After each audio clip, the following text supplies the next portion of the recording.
بسم اللہ الرحمن الرحیم۔ ام المومنین سیدہ جویریہ کے گھر سے نبی صلی اللہ علیہ وسلم صبح تشریف لے گئے تو وہ اپنے مصلے پر بیٹھی ہوئی وظیفہ پڑھ رہی تھیں۔ پھر آپ چاشت کے بعد واپس آئے تو وہ اپنے مصلے پر ہی تھیں۔ آپ نے فرمایا، میں نے 4 کلمے 3 مرتبہ کہے ہیں، اگر ان کا وزن تمہارے اتنے طویل وظیفے کے ساتھ کیا جائے تو وہ 4 کلمات وزن میں بڑھ جائیں گے۔ وہ 4 کلمات ہیں: سبحان اللہ و بحمدہ عدد خلقہ ورضا نفسہ وزنۃ عرشہ ومداد کلماتہ۔ پاک ہے اللہ اور تعریفیں اس کے لیے ہیں، اس کی مخلوق کی گنتی کے برابر، اس کی ذات کی خوشنودی کے مطابق، اور اس کے عرش کے وزن کے برابر، اور اس کے کلمات کی سیاہی کے برابر۔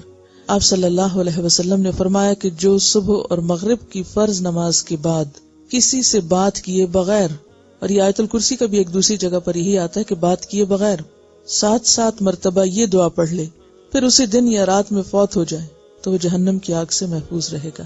اور وہ دعا ہے، اللہم اجرنی من النار، اے اللہ مجھے جہنم کی آگ سے محفوظ رکھ۔ جار کا مطلب ہوتا ہے پناہ دینے والا، پڑوسی کو بھی جار کہتے ہیں کیونکہ مشکل وقت میں عموماً پڑوسی کام آتے ہیں۔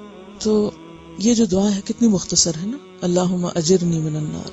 مجھے یاد ہے کہ بہت چھوٹی تھی میں، ابھی شاید نماز فرض بھی نہیں ہوئی تھی، تو میری والدہ نے مجھے کلمات یاد کرائے تھے۔ عموماً یہ ہوتا ہے کہ ماں نماز پڑھ کے بیٹھتی نا، بچے آ کے گود میں لیٹ جاتے ہیں۔ بڑے بھی ہو جاتے ہیں بچے تو آپ نے دیکھا ہوگا کہ عموماً ان کو بہت مزہ آتا ہے نماز کے بعد زمین پہ بیٹھ کے آپ کی گود میں لیٹنے۔ تو یہ بڑا اچھا موقع ہوتا ہے کہ جب وہ خود آپ کے پاس آئیں اور لاڈ کریں، اور آپ اس وقت انہیں کوئی پیار سے اچھی سی بات سکھا دیں۔ اور بچپن میں سیکھی ہوئی باتیں پھر ساری زندگی نہیں بھولتی، وہ آٹومیٹیکلی جاری ہو جاتی ہیں۔ تو یہ تمام مائیں اپنے اپنے بچوں کو سکھا دیں۔ تو انشاءاللہ اگر مغرب کی نماز کے بعد ہی بچے ساتھ پڑھیں نماز، یا جیسے بھی مناسب ہو، اس کو آپ اپنا ہوم ورک سمجھیے۔ جن کے بچے نہیں ہیں چھوٹے، وہ بچوں کے بچوں کو بھی سکھا سکتے ہیں، اور اس کے علاوہ بہن بھائیوں کو بھی سکھا سکتے ہیں۔